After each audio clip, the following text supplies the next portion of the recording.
Сайн байцгаана өрхөмдөд үзэгчтэй. Арслантай авдар нэвтрүүлгийн ээлжиднгийн дугаар эхлэхэд бэлэнсэн байна. Манай өнөөдрийн дугаарт Нацаг дөржийн нэрийн гишүүн телевизийн ухааны доктор профессор Сүглэмаа агч бол Дорнод аймагаас Алтан Чимэг агч маань оролцож байгаа маа. Сайхан намар цацгааж байна уу? Сайхан намарч байна. Та сайхан намарч байна уу? Сайхан. Тэгээ одоо манай Арслантай авдар гэдэг нэвтрүүлэг бол одоо Богдхааны ордон үзэн хаан төлсөн өргөө гэж энэ сайхан мэдтгэлийн өргөнөөс үзэгч та бүхэнд нэвтрүүлэг маань хүрдэг байгаа. Арслантай авдар нэвтрүүлгийн одоо эрхэм зорилго бол одоо Монголын ахуйн соёлыг олон түмэнд түгээн дэлгэрүүлж таниулан сурталчлах зорилготой. Тэгээд хэдүүлээ яриагаан бол одоо Сүглэмаа агчаас нэг зүйл эхлээд асууя. За. Монгол ардын одоо ахуйн соёл гэдэг бол Монголын ард түмний ахуйн соёл гэдэг нь үнэхээр сайхан, шахуу төшгүй, бараг төшгүй сайхан баялаг төвхтэй. Тэгээд өнөөдөр яг энэ манай Монголын ахуйн соёл одоо орхигдоод байна гэвэл та үүнтэй санал нийлэх үү? За, ер нь бол хүмүүс энэ Монгол ахуй хоцрогдлоо, орхигдлоо гэж ярьж байна л да. Гэхдээ нэгэнт нөгөө амьдралынх нь хэв маяг өөр болсон болохоор хүмүүсийн амьдралын тэр орчин өөр болсон. Амьдралынхаа орчныг дагаад одоо бидний өмс зүүж байгаа хувцас эсвэл эдэлж хэрглэж байгаа зүйл те. Энэ юм бол өөр болсон тий. Тэгвэл тэрийг орхигдсон хоцорсон байна, байхгүй болсон байна гэж бид нар өөрсдөө яриад байх юм бол хэн тэрнийг байлгахын төлөө явах уу? Тэгэхээр бид нар өөрсдөө тэрийг харин гэр дотроо, бүл дотроо ярьдаг, те өр хүүхэдтэй ярьдаг, өвлүүлдэг. Тийм л байхад энэ бол монгол хүн байж хаад монгол соёл гэдэг юм байж л байх зүйл ах л та. Тэгэхээр манай Арслантай авдар нэвтрүүлэг маань Монголын ахуй хэрэглээний зүйлсийг нэвтрүүлгийн явцад хийдэг байхгүй. Тэгээ энэ удаад бол одоо манай Алтан Чимэг гихч бол одоо хөөргөний дайлан хийхээр одоо бэлдсэн. Тэгээд одоо танд бас энэ хэсгийг өгөх хаа. За. Тэгээ зүү урах гэдэг энэ сайхан ойдлоор хөөргөний дайлан угаасаа хийж уралдаг шүү дээ, тийм ээ. Тэгэхээр энүүгээр энэ зүү урах ойдлоор одоо ийм энэ бол одоо бараг л бэлэн болсон. Тэгтээ дутуу голын цэцгийн оёдох юм байна те. Ийм байгаа. Тэгээ энийг бол манай Алтан Чимэг гихч одоо танд одоо хэлж ярьж өгөх хаа. Бэлдэж авчирсан байна. За. Зураад авчирсан байна. За. Энэ хөөргөний дайлангийн бэлтцийг бол одоо манай Сүглэмаа агч оёхон байна. За. Ер нь багада зүү ороож энэ хөөргөний дайлан гэдэг юм бол 10 жилийн боловсрал 10 жилийн хүүхдүүд бас юу яадаг шүү дээ тийм. Зааж өгдөө шүү дээ тийм. Тийм бидний сургалтын системд орсон. Жохон бах чинь юу яадаг байсан бэ? Энэ сүүл нь. Тийм энэ зөв сүүлх юм уу? Тий. Манай Алтан Чимэг гихч одоо үзэгчдэд өөрийгөө сайхан танилцуулаад. За тэг та. Тэр хооронд би энэ зүг. Та шууд өөрөө. Би Дорнод аймгийн цагаан уус сумд төрж өссөн. Тэгээд даанасаа эцэгхийн гар дээр хөдөө мал дээр өссөн. Тэгээ ерөнхий улс улсын сургууль сураад тэгээ худалдааны техникумыг төгсөж мэрэгжлээрээ Дорнод аймагт ажилласан байнамаа. Тэгээд одоо мэрэгжлээ солиод нэг ойдлчин болчоод явж байна да. Сүлсэн надад. Манай монголчууд дахиад нэг солиод хөдөө гэртээ байж хатад ерөөсө дандаа эмэгтэй хүн болгон хүүхэдтэй дээл, эхнэртэй нөхөртөө дээл, цагаан сар болгоноор дээл. Тэгээд юу тэр нэг баригадын өдөрлөг гэж нэг болдог тийм ээ. Тэрэнд бас байнга дээл, шин дээл өмсөөл явдаг. Тэр их сайхан юм шүү бас тийм ээ. Бидрийг жоохон бах чи ер нь бол нөгөө яг одоогийнх шиг ингээл нэг цэцэрлэг явахгүй шүү дээ. Бид нар чинь бүр багадаа ээж авахаа хажууд л байна. 8 нас хүртэл ээж аваа хажууд биш шүү. Тэгээд тэрний дараа сургуульд суун. Тэгээд тэр юу их зөв хүмүүжил байсан юм шиг санагддаг шүү дээ. Өөрөөр хэлбэл тэр айлын хүүхдийн хүмүүжилд өөр хэн нэгэн дорж юм уу долгоор оролцохгүй шүү дээ. Ээж аав 8 нас хүртэл хүүхдээ өсгөнө гэдэг бол тэр бүх ёс заншил ядчил суух суудал тий аягаа яаж барих, хүнтэй яаж мэдлэхээс гисүүлэл бүх зүйл тэнд аль хэдийн дадал болцсон байдаг. Юм оёхын тухайд бол бид нар харьцангуй нөгөө манайх бас эгчтэй дүүтэй өссөн учраас бол бид нар багасаа жоох юм ойж өссөн л дөө. Харьцангуй ямар ч гэсэн нэг дээл хувцаа бол өөрсдөө оёд өмсчдэг. Жишээ нь тэгэл бидрийг баг чи нөгөө хатгамал их ойж гэрээ их гойдаг байсан. Тийм нөгөө нэг аравчнууд янз бүрийн тэгэл ор хөнжлийнхөө юу. Тэр чинь бүр одоо жимбитл бүх айлууд нэг нэгнээсээ өрсөлдөөл нэг нэгнээсээ зургийг нь холж аваад тэгж гэрээ гойдаг байлаа ш. Олон охтуудтай айлын гол ажил бол гэрээ гоёх штэ. Өөрсдөө гоёхоос гадна тэгдэг байсан. Тэгтээ харин тэгтээ зүү орохыг бол ер нь ойж байгаагүй ш Алтан Чимэг гихч одоо яа. За эхнийхээ дараагийнхаа хатгацыг байна шүү. Энэ нөгөө юуныхаа ард талд нь хатгаж байна. Ард нь хатгаж байна. Ойр яхтсан сайн. Тэгэл зүгээр энийг ороогоод дараад идэг тий. Тэрийгэ дараад л явна. Тий. Уул нь бол эн чинь багт бол бас заалгаад гайгүй хөөрх юм хийж л байсан гэдэг тий. Одоо тэгээд нэг төв сүрэн газар удажчаар бас төсөөрдөг баг. Төсөөрөд тэгээд эн чинь олигтой баг гэртээ олигтой зүү утсгүйч айлууд байдаг гэд ээж авдаг загнаад идэг болсон билээ шүү дээ. Гэтэ харьцангуй гайгүй бас ирэхгүй шүү тэгж Монгол хүн болохоор нэг тэгж бүр зүү утас барихгүй дээ тултал бүр юу яахгүй. Тэгтээ харьцангуй одоо ингээл алтан жимэг ихтэй харьцуулаад оён гэхэд бол холол гар хөл холол болцсон байна. Тэгээ энэ утас нь бас ирчлэгдээд л ах шиг нөгөө муу хүний юу гэж хэлдэг үлээ те. Одоо өнөөгийн хүүхдүүдийн энэ өсөж торинж байгаа газар одоо орчин нөхцөл тийм ээ. Нийгмийн амьдрал та хоёрыг баг насны тэр одоо орчин нөхцөл нийгмийн амьдрал бол одоо тэнгэр газар шиг ялгаатай шүү дээ тийм ээ. Тэр тухайн үеийн хүүхэд байх насныхан дурсамжтай зүйлээс одоо үзэгчдэд сонирхуулж ярил. Тий. Би бол өмнө говь аймд хамбогдсон. Яг манайх чи галбын говь штэ. Галбын говийн тэмээч айлын хөхөд ээж аав маань малчин тэгэл яг тэр үеийн л жишгээр бид нар чинь тэгэл гэртээ эгчигээ дагаж ахыгаа дагаал аргал төвшөнд яваал мал хариулаад тэгж л өссөн. Тэгэл ботгоны бичээрт ботог хариулаад тэгээ тэр тийм юугаар өссөн болооч тэр юм харьцангуй бид нар ядаж л хүнтэй ярихад эрхвш монголоор ярьдаг гэж боддог штэ тий. Одоо чи монголоор ер нь монгол хүн байгаа гэдэг утга нь бол хамгийн одоо энэ юу гэдгийг тэр тухайн үндэстний хамгийн цөм юм бол хэл штэ. Хэрвээ хэлэл устчих юм бол тэр ард түмнийг одоо ямар их соёл нэхэд нэмэргүй, ямар их одоо юу гэдгийг өнцөрхөг үзэл юу гэдгийг тийм юм нэхэд хэрэггүй. Тэр хичнээн би монгол хүн байна гэж англиар хашгираад яах юм тийм ээ. Тийм штэ. Тэгэхээр харьцангуй бид нар хөдөө өссөний нэг юу бол их сайхан монголоор дажгүй сайхан ярьцгаадаг хоорондоо. Тэгээд тэр яг өвгдээцийнхээ хажууд эцэг эхийнхээ хажууд өссөн учраас харьцангуй нөгөө ахуй соёл маань бидраас нэг холдоогүй. Харьцангуй одоо сумын төвийн хүүхэд хөдөөний хүүхдийн хоёрын л ялгаатай шүү тийм ээ. Суудал юу их өөр штэ. Явж байгаа явдал хүртэл өөр байдаг гэж байгаа тий. Тэгдэг штэ тий. Таны хувьд одоо хүүхэд нас хэрхэн хаана өнгөрж байваа? Одоо үснийхээ тухайд жоохон дурсан ярил тийм ээ. Миний хүүхэд нас Дорнот аймгийн Цагаан усын 3 дугаар багийн нутагт хар толгой гэдэг газарт тоглож наадаж өссөн. Би тэгтээ тухайн үед 9 настайдаа сургуульд орж исэн. 8-9 дэд л баг ордог байсан. Зарим хүүхч 10 тайдаач ордог байсан мэдтэй тэр үед чинь. Тэгээд 8 жил төгсөөд л сургуульд явж байлаа. 1-р ангид ороод л ер нь сумын төв бараадсан да. Ёстой жинхэнэ чулуугаар тоглож исэн. Одоо тэгэл аргал түлээ түүхэд бол бут харган түүн, аргал түүн.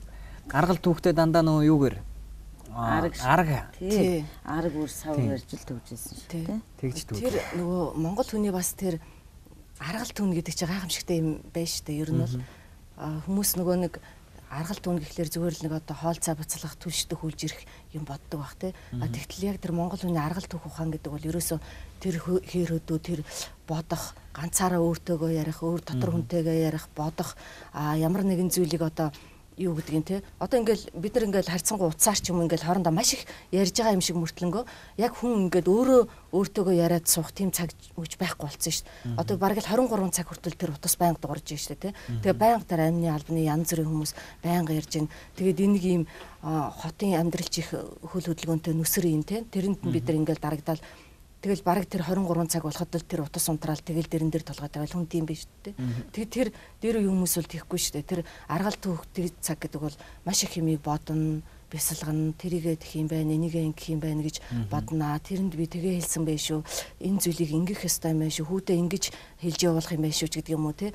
Энэ бол тийм зүгээр нэг төлөш артуулах ухаан биш. Маш их тэр магадгүй одоо тэгдэг штэ Монгол төрийн ухаан гэдэг бол гэрийн ухаанаас эхэлдэг гэж ярьдаг. Тэр гэрийн ухааны нэг том юм зүйл нь бол тэр аргал түүх ухаан гэж боддог штэ. Тэр ахуйн соёл гэдэг нь ерөөсө тэр чигээрэл аргал түүхээс ихсүүлээд хүнд ачаал бүр өөр байдаг юм билээ. Манай говьд ч нөгөө салхи их сайхан одоо талын салхитай штэ. Тэгээд нартай тий. Тэгээд тийм нөгөө нэг тийм уул жалган тавчигдахгүй тийм ер нь тэнүүн газар шүү дээ говь гэдэг чинь. Тэгээд би бол тэр говьд л аргалдуулж өссөн хөөж шүү дээ. Тэгээд нэг удаа нөгөө Хинти аймагт Сарал уяхын нутагт очихгүй аавынх нь ойлголоо. Тэгээд бид нар тэнд очиод нөгөө эмэгтэй хүмүүс чи бид нар аргалт түвш бид нар бэлдээл өглөө аргалт явсан. Өглөө эрт усаад би аргалт хөдөг хүн болоо явсан чи өглөө эрт тэр хангаад чи нэг ч нойт хуурай аргал байдгүй юм билээ шүү дээ. Тэрийг жишээлбэл говийн хүн мэдэхгүй байгаа хгүй өглөөрт босоод яваал тэгэл одоо тэр савад үргээд ирнэ гэж бодоо явсан чи ерөөсөө хураа аргал байхгүй. Тэгээ нөгөө эцсийн хураа аргал байсан ч шөнийн шүдэр буугаад нойтон болгочихдаг юм лээ шүү дээ. Тэгээ бодчихсан байхгүй. Энэ нутаг энэ хэдийгээр нэг л аргал түүх гэдэг үйл байвчиг нутгийн өөртлөө өөр байх нэг шүү гэд бодож ирсэн шүү тий. Ер нь ингэдэг юм билээ шүү дээ. Нутаг одоо хүний нутгийн онцлог гэдэг үл их өөрмөц. Одоо жишээ нь говийн хүмүүс болохоор тал нутаг шиг их өөдөн сэтгэдэг. Хангаа газрын хүмүүс болохоор энэ уулын цаана юу байгаа бол гэж бодохоос ихсүүл их ухаантай хүмүүс байдаг гэл ярьдсан мэлээ. Энэ бас үнэхээр зөв баха. Тэр нөгөө дээд хөхнөрийн монголчууд нэг найр болоод тэрэнд дуу сонсохгүй юу? Тэр найрын тэр хүмүүс дуулж ин л да. Тэгээд дуу сонссон чинь мэдгүй манай энэ талын монголчуудын найр наадамч их ажин зөөлөн дуулж байгаа дуунууд нь хүртэл их зөөлөн айдуу тийм байд юм билээ шүү дээ. Тэгсэн тэр их уулархаг нутаг болооч тэр юм уу тэр найран дээр дуулж байгаа мөртөө яагаад чи надаа ингээл бүр ямар чангад болд юм бэ гэж бодогдоод тэгэл тэр эхэлсэн дуу болгоно ингээл бүр тэр дээшээ яваад өгөн заяа. Тэртээ дээшээ л яваад өгөн. Тэгэл би бодчихсон тэр энэ нутгийн онцлог хүртэл энэ дуун хүртэл байдгийн шин гэдэг юм. Одоо ингээл манайд ч гэсэн тийм шүү дээ. Хотгойд дуу ингээл хүмүүс хотгойд дуу дуулахад л ингээл ерөөсөө тэр дээшэл тэр даримагчин тэрийн дуулж байгаа дуу бол ерөөсөө дээшэл яваад өгнө шүү дээ тий. А гэтэл энэ говь талын ууж байгаа газрын хүмүүс норбан зодгоон дуу энэ төр бол хичнээн дээшээ явлаа ч гэсэн нэг тийм 50 ууж юу зөөлөн тэр айс байх шиг байгаа шүү. Тэгэхээр тэр нутгийн юу бол ер нь бүх юм шингэн чансан цайн төртөл шингэдэг байх шүү дээ тий. Баруун аймгийнхан, Сүхбаатар аймгийнхан гэл Сүхбаатар аймгийнхныг их цай сайтай хүмүүс гэж ярьдээ шүү дээ тийм ээ. Тий, оюутан байхад Сүхбаатар цангийн аж ахуйд явал яадаг гэсэн нөгөө цайндаа шууд шарбутаага хийгээл чандаг тий. Алтан чимээгч дандаа нутгийн хүмүүс тэгдэг үгүй юу? Сүхбаатартаа залгаайс гэж үгүй бах тий.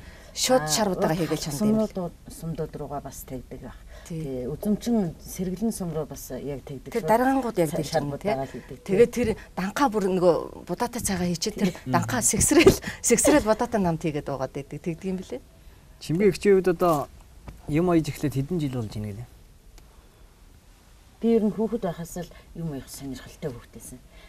Ээж маань ч нэг хордог байгаагүй. 4-р ангиас эхлээл миний мэтгэр бол 4-р ангиас эхлээл 90 давуу төвөргөн 90 мөнгөний 90 давуу гэж байдаг гэсэн. Тэр 90 давууг Орос 90 давуу тийм ээ эвдэж яасан да. Тэгэл юу палаж малаж өөртөө ойр зургийн юмнуудыг үл хийгээл өмсдүүлсэн тий. Тэгээд юунд оюутал сонирхолтой болохоор зэрэг ахуй хөшлөгийн темс аавна гэдэг 8-р анги төгсдөг жилээ.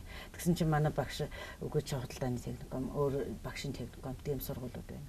Үгүй би заавал тэрийг авмаар байна гэсэн. Манай гавьяат нэгдэлчин Батхуйг дарах гэд манай сумын дарга байсан. Тэгээд тэр гавьяат нэгдэлчин хүнээ захиалсан ганц хуваарил ирсэн байсан гэхэд тэгээд би тэр авч чадаагүй байхгүй ахуй хөшлийн темс. Тэгээд худалдааны техникум миний тоолны ангид орж ирсэн. Тэгээд 85 онд ороод 88 онд төгсөжээ. Та тэгвэл юм аяхыг ер нь л гэрийн боловсрлаар л явж байгаа юм байна шүү дээ. Өөрөө сурсан тий. Гэрээрээ сурсан. Тий. Тэгэхээр одоо ингээд ажиглаад байхад хүүхдүүд тэр нэг чулуун тоглоомоор тоглоно гэж ер нь байхаа болж өдөө орон нутгийн хүүхдүүд дандаа нэг эртэн пиавар тоглоом байж идэг болсон байна тийм ээ. Тий. Тэгээ одоо хотод өсөж байгаа хүүхдүүд бол бүр тэрийг мэдчихгүй байгаа. Тэгэхээр таны шүлгэнд чулуун тоглоом гэж шүлэг байдаг тийм ээ. Тий, чулуун гэр гэж шүлэг. Тийм, чулуун гэр гэдэг. Тэр одоо чулуун гэр, чулуун тоглоомны утга учир болон тэрийг юу яасан нөгөө. Ер нь бол миний шүлгэнүүд нэлээд тийм юу гэдгийг Монгол үндэсний ах сэтгэл байдаг шүү дээ. Нэг тийм онцлог байна л да. Тий. Ер нь зохиолч яруу найрагчд гэдэг чинь мэддэг буюу өөртөө байгаа юм аа л бичнэ шүү дээ. Тий. Өөртөө байхгүй юмыг би яаж зохиож хүчээ тэр зохиол гэдэг чинь зохиох юм биш шүү дээ. Дотроос дургж гарах юм тий. Тэр чулуун гэр бол бид нар нэг ярьж байгаад одоо энэ яруу найрагч Эрдэнэчээр бид нар ярьж байгаад үгүй энэ нэр нь чулуугаар ер нь хүмүүс тоглохоо болсон байна. Эрдэнэчээр нөгөө манай нутагт очихгүй юу. Тэгээд манай нутагт очиод бид нар нөгөө өвлжөө зунжаа бүхэл газараараа явал аав минь энэ төр бурхан болоогүй байсан юм чи. Тэгэл ер нь хүүхдүүд чулуугаар тоглохоо болсон байх шүү. Одоо ингээл чулуун тоглоомыг мэдхээ болчихж байгаа штэ гэж ярьж байгаад ер нь бичиж үлдээх хэрэгтэй юм байна гэх тэгээ бичсэн. Тэгээд тэрийг бүр тэгж бодсон учраас би бүр ингээл одоо яг тэр хан дугуйлахаас ихсүүлээл тэгэл баруун уур татвчнаас ингээл тэр зүүн уур татвч хүртэл одоо тэр гэрт юу бүх юм ёсоор байна шүү дээ. Тэр жолоо хичнээн хүүхдийн тоглоомч гэсэн. Ер нь монголчуудын хүүхдийн тоглоом гэдэг чинь дандаа бэлэгдэл, дандаа тэр аж төрхийн философик шингээдэг тийм юм байсан байгаа байхгүй. Монголчууд ер нь аж төрхийн философи гэж том философитой. Тэгээд тэр номоор олсон философоос гадна тэр өөрсдийн уугуул зан чанар, уугуул дадал, уугуул амьдралынхаа хэв маягаас олж авсан асар их тийм аж төрхийн философитой ард юм биш. Тэр бүх юм юу ч ингэдэг вэ? Ерөөсөө энэ Монгол гэрийн доторх бүх зүйл чинь ингэдэг. Тийм учраас хүүхэд гадаа гараад тоглохдоо гэрийнхээ ханыг дугуйлаад тоглож эхэлдэг. Тэгэл гэрийнхээ ханыг дугуйлаад ханаа ширлахтаа л одоо ямар чулууг хаана байрлуулж яаж явах вэ? Ингээл гэрийн хоймор талын чулуунууд бол их гоё тийм мөөлгөр дөрвөлжин том байх жишээ тий. Тэгэл ингээд зүүр тацавч хүртэл ингээд дугуйлаа. Тэгээ тэр гэр дотор одоо аав ээжийн ор тий бурхны аавдар тэгэл энэ зүүн иргэнэг тэгээ тэр хазаар хүмүүлдрэг хаана байх вэ? Эмээл хаана тохоотой байх вэ? Бүгд тэнд гэр дотор байна. Тэгээ тэгж үтсэн. Тэр Английн өөрөө их нэртэй яруу найрагч эмэгтэй л дээ. Рут Каллагин гэдэг. Тэр эмэгтэй бидний яруу найргийг орчуулсан юм. Бавад орж үлзий төгссөн бидний 4-5 яруу найрагч. Тэгээ тэр хүн тэр чулуун гэрийг орчуулж англи хэлээр орчуулж тавьсан байсан. Тэгэд хамгийн их тэр чинь ингээд уншихад их амархан шилэг шүү дээ. Өө тэгдэг шүү дээ. Гэртээ юм байдаг. Өө яг энэ байж гэн гэл ингээд байрлаар ингээд монгол хүн шудрал уншаад өнгөн тийм үү. Тэр ном буцаад бид нар редакторлахад тэр хэдийн шүлэгний орчуулга дотор чулуун гэрээ орчуулах шиг хэцүү орчуулга байгаагүй шүү дээ. Тэр тооныг юу гэж хэлэх юм, авдрыг юу гэж хэлэх юм, эргэнгийг юу гэж хэлэх юм. Тэгээ ханын шир гэдэг чи юу юм те? Тотог гэж юу ингээд их асуудал болоод хоорондоо маргалдаад бид нар чинь тэгэл бүр эрдэмтэй номтой энэ тэнхийн орчуулагч нараас очиж зөвлөгөө их юм болж тэр шүлгийг орчуулсан шүүгэр. Тэгэхээр тэр монгол хүний зан төрхийн юм, тэр монгол юм гэдэг тэр монгол хүний сэтгэлгээгээр л боодог. Тэр байтугай монгол хэлээр боодог. Хичнээн хөгжилтэй байгаад дэлхийн олон түмэн тэр англи хэлээр яриад миний тоон татхыг бүрэн утгыг гаргаж орчуулж чадахгүй л байгаа. Хэрэгэлдэ тэр тийм. Энэ л манай Монголын бахархал шүү дээ. Ерөөсөө тэр штэ тий. Тэгэхээр та тэр чулуун гэр гэдэг одоо чирлэгнийхээ нэг 4 мөр юм уу 8 мөрийг явах боломж байна. Тэр их уртчилгэлдэ. Тэгтээ би жоохон хэсгийг уншия те. Ингэр газрыг тэгшлэн засч эрдний чулуугаар голомтоонд тулна эрхэн хэдэн дүүгэн дагуулад эви тоглож унжин хатан нарны бүслүүр дагуулж хаан гэрийн ханыг дугуулна өглөө толгодон зүсэлж үүд хомрон тэгшгэн голлолно гэх тийм шилээ. Тэгээд тэр гэрт байх бүх юмыг гадаа байгаа юу хүртэл таван ошуу мала хаана бэлчээдгээ хүртэл бичдэг шүү тэр шилгэн дээр чинь тий. Харин тийм билээ. Хаан тэнгэрт мөрлүүлж уссан тоонтой билээнэл хатан тэнгэр чирлүүлж тулсан тотогтой билээнэл 4 зүг 8 зохист ханаан дугуйсан их Монголын 4 жимэтэй уян дээр нь дэлхий ирж амас хийдгээ гэдэг дуустдаг шүү. Арай томхны сонгож үхэр сэргэн сонголоо гэл тий. Бүх мал сүргэн сонгосон гэл бүх юуг нь оруулсан байл. Улаан голдууг зүсэлж одоо ямаа гэлээгээл тий. Таван шуу малынх нь юу энэ тэр одоо гэр доторхыг бүгд бичгээс гадна талын тэгж бичсэн үртэл бас учиртай л да. Тэр хот айл ингэж бүтнэ гэх. Тий, хормой чулуунаас бүтсэн хот айл ингэж басна гэдэг тийм юм. Тэр чинь тэр бидрэг жоохон байхад тэгээд нөгөө юу яадаг аахгүй юу? Ер нь тэр их бэлэгдэл агуулдаг. Тэр бид нар чинь ингээд миний яг доотлын эрэхтэй дүү эрэгтэй эмэгтэй хоёр дүү. Тэгээд миний дээр миний том их чинь ингээд би тэд тоглоно л доо. Тэгээд хамгийн олон адуутай айл манай тэр эрэгтэй дүү гэдэг аахгүй юу? Яаж ч уцал тэр ингээд адилхан л ингээд чулуу хэрээрээ зөөгөөл цоглуулж ирээд тахтал тэр бүр алаг чулуугаар л тэрний адуул улам болоод идэг аахгүй юу? Тэгээд манай эгч болохоор их олон хүүхдтэй юм уу? Бид нар нөгөө бүгдээр нөгөө тэмээч айлын хүүхд болохоор тэмээгээ хийн. Тэгэл тэр тэмээгээ чинь бүр 100 200 хүргэж штэ чулуугаар. Одоо ингээд амьдрал дээр харж байгаа ч гэсэн хүртэл манай тэр эрэгтэй дүү ингээд амьдралыг авч явж байгаа юу төрхөн ч гэсэн бид нар бүгд одоо жишээлбэл тэр эрэгтэй дүү хамаг амьдралыг авч явал бидрийг ингээд бүх гэрүүдэд ээжээг нэгэснэ тэгж явж байгаа чинь. Тэгэл цагаан сараар нөгөө юм уут хийж өгвөл чихэр цоглуулдаг байхгүй юу. Тэг бид гурав нөгөө эмэгтэй юм болохоор гэдэг юм уу хамгийн түрүүл бидний чихэр дуусчихна. Тэгэл цагаан сар бүр өнгөрөөл нөгөө хээлтэй ингэнд явна гэдэг чинь бүр хавар ороо штэ тий. Алтан жимгэгч бүр 4 сарын дундаас өнгөрцөн байгаад манай нөгөө эрэгтэй дүүгийн чихрэл дуусаагүй байж. Тэгэл ууттай навчраад эхлээл бид тэдэд арай муугаас нь өгдөг байхгүй. Тэгэл сүүлдээ нөгөө чи явсаар бол хамгийн гоё чихрүүд нь дуусахтаа үлдээл тэгэл тэгдэг байсан. Тэгээд тэр юм хадгалах ухаан, арвижуулах ухаан энэ төр хүртэл дандаа тэр тоглоом, тэр багын тэр дадлаас ерөөсөө яг л тэр дадлаар явна шүү. Амьдрал дээр хэрэгэд хүртэл. Тэгэхээр чимгээгч чулуун тоглоомоор хэрхэн тоглодог вэ? Чулуун тоглоомоор зөндөө тоглосон да. Сургуульд ортлоо л ер нь би тоглосон.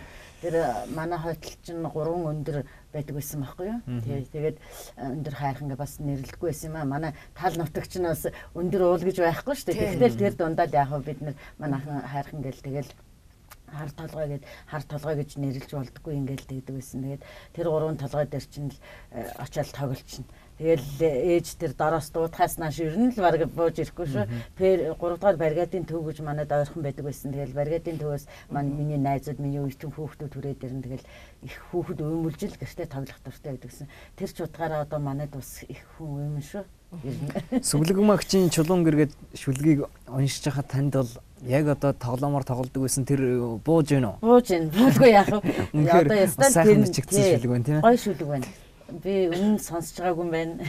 Тэгээ одоо сая сонслоо айгүй гоё шүлэг байна. Яг бодит амьдралаар сэтүүлсэн. За тэгээд одоо та нарын үед бол тийм ээ. Радиогоор л одоо мэдээллийг авдаг байсан. Тэгвэл одоо нийгэмд бол одоо цахим ертөнц байна, радио, зурагт олон нийтийн мэдээлэл хэрэгсүүд бол одоо ерөөсө төрөл бүрээр байна тийм ээ. Тэгэхэд та нарын үеийнхэн шиг тэгж мэдээллийг бас олж аваад байхгүй байх шиг санагдаад байдیں۔ Энэ талаар тэр үед чинь радиогоор л ер нь мэдээлэл авна шүү дээ. Бараг сонинч захиалдаг айл гэж байсан юм уу? Бодвол үнээсээ айл болгонд ирдэг байсан баха.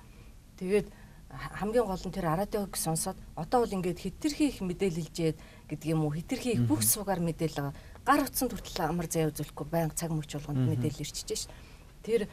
Тэр юу тэр хүний юмд бас нөлөөлөд байх шиг. Хүний энэ зан төрх, хүний ой тогтоолт, хүний яриа өөрөө яаруу сандруу байхад мөртлөө нөлөөлөд байгаа юм шиг.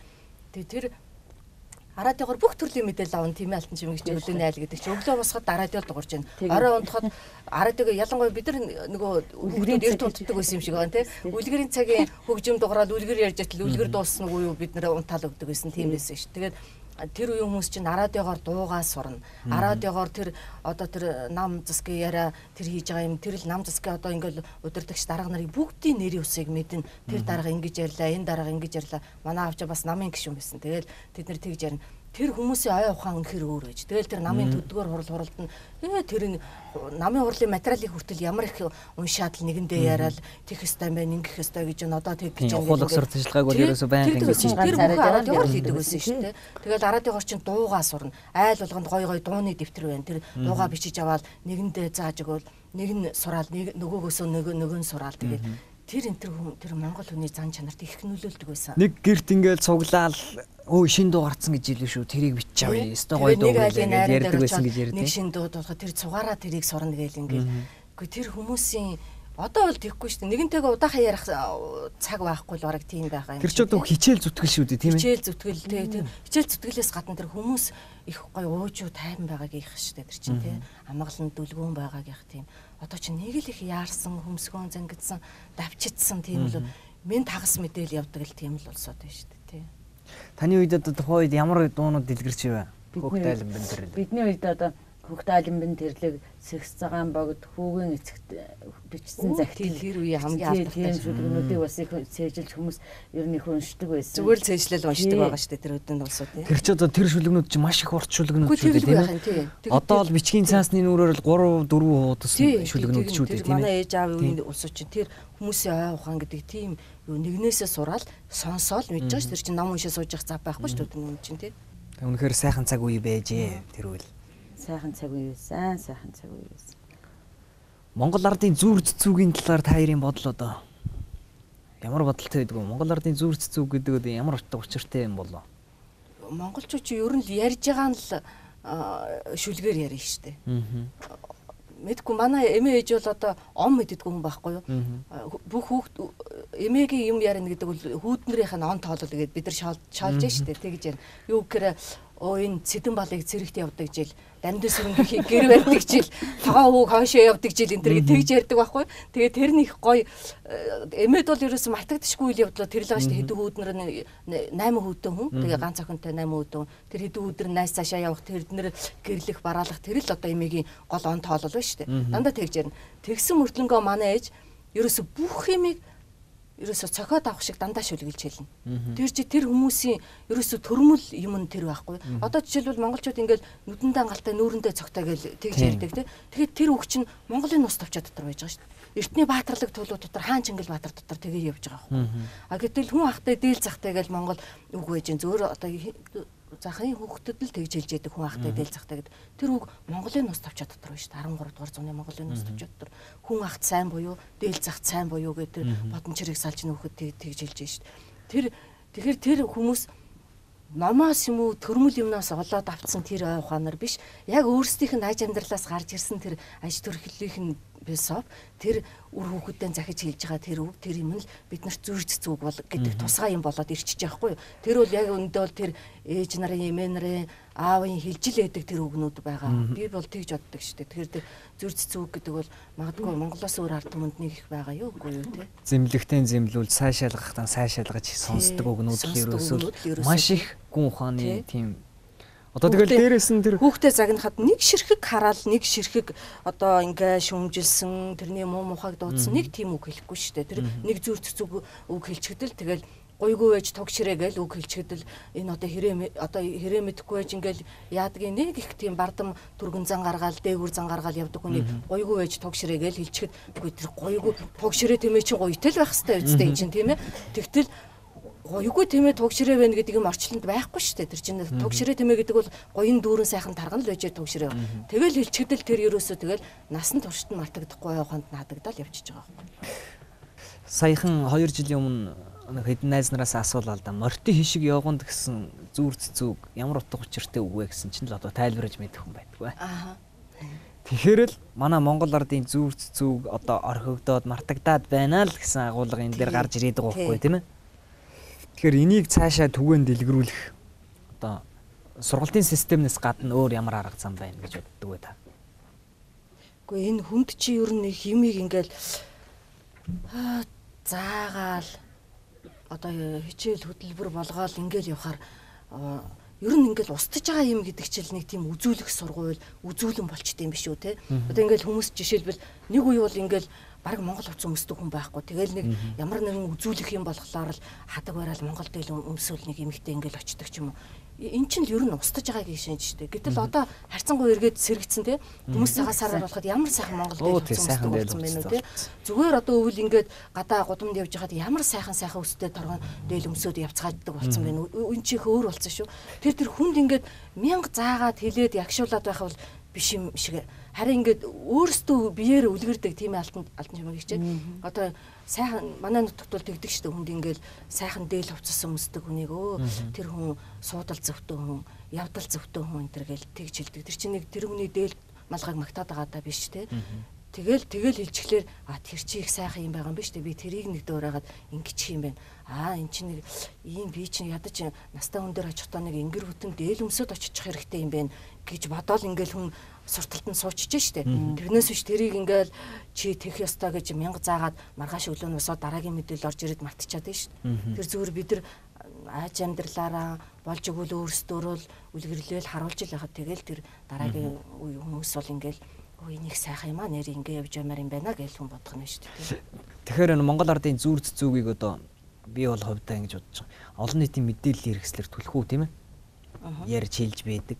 Тэгвэл бас хүмүүс илүү хурдан хүрэх юм болов уу гэж ойлгоод байгаа. Голцоо арилжааны телевиз байдагтай ч холбоотой юм уу те. Тэгэл нэг тийм хүн их үзэх, хүний анхаарал татах нэг тийм одоо сенсац маягийн юм уу тийм юмд л их хошуураад байна шүү дээ те. Тех тусмал энэ нийгэм улам давчи болоод энэ хүмүүсийн дотор ой сэтгэл улам давчи болоод давчтаал нэг хүн зөрж өнгөрөөл хажуугаар нь шүрхгэд л хараалын үг хэлчих гээл ингээл улам давчуу бачуу сандруу твдүү те. Тэгэл нэг тийм амиа хичээсэн тийм болоод байгаа байхгүй. Тэр телевизээр гарч байгаа нэвтрүүлэг хүртэл хүнийг ингээл өөрийн ирэхгүй ингээл хараал суумаар тайвширмаар нэг тийм юм бодмоор ухаарлаг өмөр тийм байгаа байхгүй тийм цаг минут тутамд биш ч гэсэн тэрийг тийм юмар агуулган л тийм баймаар байгаа байхгүй. Тэрийг монгол хүмүүс л тэгж өөдөн татаж додомдож явахгүй бол тэрний төлөө өндөр хөгжилтэйгээд Японоос анхаарал тавихгүй өндөр хөгжилтэйгээд Америк анхаарал тавихгүй шүү дээ. Тэрийг монголчууд бид нар өөрсдөө л анхаарч тэрийг авч явна шүү дээ тий. Тэгэхээр чимгээ ихч бас энэ Монгол ардын зүүрц зүгээр хэр зэмлүүлж хэр магтуулж байваа. ээж аав ер нь бага байхад бидний бага байхад Данал зүүр цэцэн үг тэгэл юу үлгэр их ярьж өгдөг байлаа. Тий. Зүүр цэцэн үгийг их хэлдэг байсан. Манай аавын хамаат нэг эмээ маань байдаг байсан. Манай тайл байдаг байсан. Тэр хөвшин бол ханд гэдэг хөвшин. Тэр хөвшин бол ер нь байнга л зүүр цэцэн үг хэлэн шүү. Тий. Тэгээд одоо ч бид нэр тэгж хэлэхээ барг болчих штэ ерөөсөө. Зүүр цэцүүгээр одоо үр хөвгтө хүмүүжүүлж байгаа айл өрх ерөн ховор болж байгаа шүү. Тэгээ дээрэс нь нэг үлгэр ярьж өгдөг аав ээжийг бас ховор болж байгаа шүү. Өнөө л цаг хугацаанд давчуу байгаа нөгөө л одоо давчидаж яваал унаа машинтаа чихэлдээл давчидаж замдаа төвжирж яваал ирээл ирэхэд нь нэг хагас юу хоол идэл тэгэл унтах болдог. Тэгэл маргааш өглөө тэр хүүхэд айгүй 6 цагт 6:30-д татуулж усаал нэг цэцэрлэгээр үе мөчрэл явдаг тийм болсон байж тээ. Тэр би нэг л юмд имзэглээд идэгин тэр өглөө 6:30-д босоод тэр нойрмог хүүхдийг орилуулаад цэцэрлэг рүү чирээ явж байна. Орой хараа бүрийгээр авчираад л унт тэгэл унтуулчихж байна. Гэхдээ тэгээ тэр ер нь тэр цэцэрлэгийн багш Долгормагийн хүүхэд юм уу? Одоо манай хүүхэд юм уу? Мэдхээ болохоор тийм болж штэ тий. Тэгэхээр энэ цаг үед л ингээл нэг амьдрал тэгэл хүмүүсийн амьдрал нэг тогтчихосаа тий. Тэгэх юм бол бидний нэг амьдрал тогтоод нэг сайхан болчих юм бол хүн өрөөгдөө өрөөл өсгөж хүмүүжүүлэхийг бодно штэ. Өрөөл өсгөж хүмүүжүүлж гэрт хүмүүжүүлж байгаа хүн тэртээ тэргүүл тэр зүгийг тэр хүүхэд сонсож унж штэ. Болдоггүй бороо үгэн гэл гой үлгэрүүд зөндөө байдаг шүү тийм ээ. Би нэг булан мулангийн их муухай гаргаж явах шиг байна олдон чимэгчээ. Зүгээр гачил юм боллоо мэдгүй. Тэгээ одоо ямар ч хэлсэн болох хаа хийж байгаа юм чинь тийм ээ. Дараагийн өнгөт нь нөгөө засагдаад оёгдоод явчихна үстэй. Хэдий энэ одоо дутууч гэсэн их гоё юм шүү. Гоё харагдаж шүү. Манай үзэгчд бас энийг энэ голын хээ оёгдоод ирэхээр энэ их голын хээ оёгдоод ирэхээр бүр гоё болно тий. Тэгээд нөгөө загсан руу хатгаж юу гин яа штэ тий. Битүүлдэг. Загсан руу хатгаж битүүлнэ штэ. Одоо энэ чинь бол торгоо сэмлэхгүй гээд ингээд яатсан байгаа хөвчсөн байгаа байхгүй. Тэгээ энэ чинь наалтын ягаад наагаад энэ өдрийн ингээд загсан руу хатгаад дотор оёод тэгээд энийг өрчин гоё хошмыг тавьж эмжин штэ тий. Тэгэхээр л одоо тэгэл их сүр ороод ирэх бах та. Тэгээ энэ голын хээ оёгдоод ирэхээр тий. Энэ нөгөө арай хялбар хээнүүд байгаа. Нөгөө сурж байгаа хүнд бол ер нь хялбар хээнээс эхлээл тэгэл юу хүнд хээнүүд нөгөө нэг нь одоо жишээлбэл байна. Энийхээ дээгүр нь доогуур нь орох жишээтэй тий. Одоо энэ зөрсөн байлаа гэхтээ нөгөө нэг одоо өлзийнхээ нугалж наахад нөгөө нэг дээгүр нь сүлжээ доогуур нь дээгүр нь оруулаад. Одоо ийм байна. Энийг бол одоо ингээд та нарын үед бол айл болгоныг эзэгт хийдэг байсан. Одоо энийг хийдэг хүн энэ хөөргөний дайлан чинь 50 хэдэн сая төгрөг мөнгө хүрчээд байна шүү дээ. За их хүнтэй болсон гэсэн тий. Үнэтэй юм блэ тий.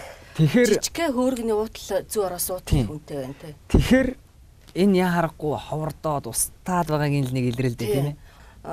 Тэр бодгоо би морь үнэлж байгааг ч гэсэн зөв гэж боддог. Дайлан байтугай хөөрг үнэлж байгаа, морь үнэлж байгаа. Үгүй яадгийн. Энэ угсаа эр хүний л нөгөө нэг гангараа гоё чимэглэл багтал тэр Монгол юм яг хөө тэр үн мөнгө яригдах нь жоохон хэцүү л байгаа хэл та. Хэцүү шттэ тэр чинь ер нь бол хэцүү. Гэхдээ тэр Монгол юмд мөнгө хаяж штэ. Зүгээр нэг одоо хүн болгоны унаад явдаг Toyota-гийн джипэнд мөнгө хаясангүй тэр хүн те. Сайхан азарга үнэлж авч जैन, сайхан үрээ хурдны мөр үнэлж авч जैन. Тэр бол зүгээр байж болох юм. Гэхдээ яг нөгөө машинаар зүү ороолоо гэдэг шиг би бас нэг жоохон юу юм үнцэрхэгч гэдэг юм уу, хайч гэдэг юм уу, нөгөө л хөдөөний тэр яг хүн болохоор ясмахандаа шингэсэн нэг үзэл байд юм л да. Тэр юу гэхээр зүгээр одоо нэг 200 саяар авсан худалдаж авсан хүний морь төрүүлээд ирэх зүгээр хоньныхоо билжирт малаа хариулаа явж байгаа залуу те адуугаа хариулаад үнэхээр тэр хөдөөхээр тэр Өмнөг аймгийн хамбогдсомд малаа хариулаа явж байгаа залуугийн морь төрүүлээд ирэх хоёр бол хүний энэ цуснд бол өөр шүү. Тэр бол өөр. Тэр зүгээр үнэлээд байгааг нь байгаа нь бол зөв юм. Тэр чинь Монгол юмны үн нэмэгдэж штэ те. Яг амьдралынхын дадал хөвшил болох гэдэг юм уу? Яг тэрүүгээр мөн чанар болгож амьдрна гэдэг бол өөр штэ. Одоо би 1000 мөнгөтэй болчоод сайхан хурдан морь худалдаж авчаад за би морь үйдэг хүн байна гэд. Тэгээд дахиад торгон дээл хүнээр аюулаад хүмүүс чинь өшөө үнтэй тэр чиний хэлж байгаа 50 сая хөөрөг дайл аваад барьчин. За ингээд тэр бол орчин цаг их баян боллоо штэ. Тэгээд тэр хүний морь төрүүлж ирээд төрж байгаа баяр баясал. Яг одоо малаа хариулаа явж байгаа малчин яндангуй хөвгтийн морь төрүүлээд ирэх юм уу? Тэмээ чи ургагийн морь төрүүлээд ирэх бол үнэхээр энэ бол их өөр ойлголт шүү. Тэгэл намар болохоор унагаан тамгалдаг айлууд. Энд чи дадал юм нь байж байгаа айлуу. Мөн чанар нь байгаа. Мөн чанар нь байгаа шүү. Мөн чанар байхгүй мянган юмыг бид нар 1000 хүн хэлж хөдөлж аваад нэмэргүй. Яг энэ дайлан машинаар ойлоо гэдэгтэй л адилхан байдаг байхгүй. Тэгэхээр одоо зохиолч яруу найрагчны хувьд уран бүтээлдээ жишээлбэл одоо чулуун тоглоом гэж үлдээж байна тийм ээ. Энийг бүр яг ингээд цаашаа түгээн дэлгэрүүлэх талаас одоо ямар арга хэмжээ болдсон болоо. Одоо жишээ нь хошуу урлагийнхан бол тийм нэг юм ингээд ярина ш. Тэрийг хүмүүс даган дуурайдаг тэгж бижиг тэр жүжиг чинь тэгсэн байлээ ш. Тэгж хэлсэн гээл даган дуурайгаад хоорондоо тэрүүгээр яриад нь ш. Тэгвэл яг энэ ахуйн соёлыгоо бас олон түгээн дэлгэрүүлэх ямар арга хэмжээ байна? Энэ яг түгээн дэлгэрүүлнэ гэдэг Монгол соёл, Монгол урлаг одоо яруу найрагч гэсэн тий сонгодог юм байхгүй яг сонгодог утга гэдэг юм байдаг. Тэр сонгодог утга гэдэг юм хаана яригдаг? Сонгодог урлаг тэр гэж яриад байна л. Тэр чинь нөгөө нэг цаг хугацаа орон зай үйлдэлээрээ л одоо бүх шалгуурыг давж үлдээд сонгодог юм болж үлдэнэ гэдэг чинь. Яг энэтэй адилхан Монгол яруу найраг гэдгийг бид нар бичээл уншдаг хүрээ өнөөдөр 10 хүн уншиж байгаа хамаагүй маргааш 20 хүн уншиг нөгөөдөр 30 хүн уншиг энэ 3 сая хүн дотор 30 хүн бага юм шиг бодогдож явчих. Тэр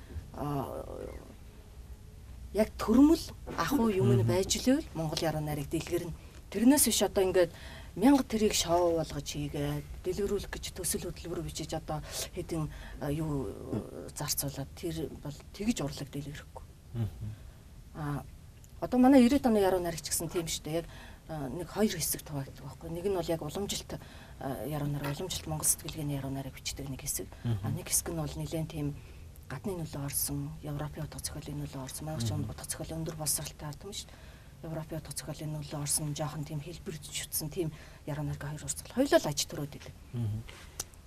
Тэгтэл тэрийг дэлгэрүүлнэ гэдэг утга нь бол ерөөсөө л тэр юм. Тэр ард түмэн өөрийнхөө л сонсох юмыг сонсож, өөрийнхөө л өөртөө цээжиндээ наалдах юмыг нааж авч үлддэг учраас бид нар бичгээл мэдэх хэрэгтэй.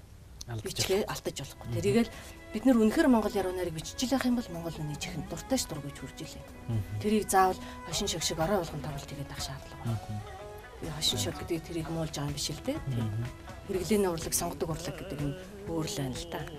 За тэгээд бас манай нэвтрүүлгийн цаг бас өндөрлөх төгссөн байна. За тэрийн дайлан бас дайлан өгж байгаа бох тий. Хэдий бас актер яваагүй ч гэсэн дараачихаа бас нэвтрүүлэгт оролцох хүмүүсээр үргэлжлүүлээд хийгээд явах юм байна тий. Бас тийм үргэлжлүүлж нэг юу ай. За дараа нь дайлантай болчоод зөвлөгмөгчтэй, алтан чимэгчтэй дуулгая. За тэгээд Арслантай авдар нэвтрүүлэг маань одоо Бог тааны ордон музейн хаан төлсийн өргөө гэж мэддэгтэй өргөнөөс одоо үзэгч та бүхэндээ хүрдэг байгаа. Энэ нэг гарын бэлэг авчирсан зүүнний хатгуур байгаа юм байна. Зүүнний хатгуур айлч хэрэгтэй энэ юунд студид хэрэгтэй гэж бодоод би одоо энэ. За баярлалаа. За баярлалаа. Тийм биш дээ. Энэ нөгөө ингэж юу яаж гад ингэж хатгаж ойдог. Ингэж хатгаж ойдог юу вэ? Зүгээ ингэж хийчин зүгээр гэртээ зүгээ хатгах юм байна тий. Манай нэг дүүгийн хүүхэд одоо 10 дахь ангийн хүүхэд байгаа. Надад анх хийж бэлгэлжсэн ойд. За баярлалаа танд. Танд энэ бас л Монгол заншлын чухал юм байна да. Утас зүүнний хайрцаг зүү ингэж татгаад хийдэг. Тийм байсан шүү дээ. Ийм сайхан одоо зүү тогтоодог. Тий. Тэгээ утас зүүнний хайрцагны голд байж идэг. Юмыг одоо бэлгэлж яваад их баярлалаа. Утас зүүнний хайрцагны тухай бас миний нэр шүлэг байдэн шүү. Тэгээд алтан чимгээгчтэй энэ одоо уран ийм сайхан одоо цагт бас л улаан номонд орох хүн болцсон байж тээ таавал одоо зүү ороодаг хүн гэдэг чинь. Тэгээд ийм сайхан эртний үзүүлэг одоо багадаа ингээд жаахан мэдэж сурж исэн мөртлөнгөө бид нар чи бүр энэ гар өнтер эвлэхээ болчдөг юм байна штэ. Тэгээд тэр эртний их гоё хяавгал зоёж бас л нэг өдрийг сайхан өнгөрөөлөө тэнтэй. Тэгээд энэ Монгол хаттын уруухан шингэсэн ийм гоё зүү орох гэдэг ийм гайхамшигтай үйл урыг хамт хэлцэж нэг өдрийг хамт одоо хатан ухаан гаргаж хамт байсан таньда их баярлалаа алтан чимэгчтэй. Танд тэгээд энэ би нацагдорж шагнал авсан нүүдлэгээд яруу найргийн ном танд бэлгэлж байна. За баярлалаа. Намын буян сургалтгүй. За тэгээд одоо энэ сайхан үйлчин хэгчтэй үүлэн нуран үгэн цэцэн байгаараа гэж одоо ерөөё цаашлахын ажил хөдөлмөрт амжилт хүсье. Мөн одоо зөвлөгмөн хэгчтэй ажлын өндөр амжилт хүсье. Уран бүтээлийн мөн өндөр амжилт хүсье. За баярлалаа. Тэгээ одоо манай Арслантай авдар нэвтрүүлгийн энэ удаагийн дугаар энэ хүрээд өндөрлөж байна. Манай өнөөдрийн дугаарт Нацаг дөржин шагналт зохиолч Яруу найрагч Сүглэг маагч одоо Алтан чимээгч манай хоёр маань оролцсон байгаа. Дараагийн дугаараар дахин уулзтлаа баяртай үзэгчтэй.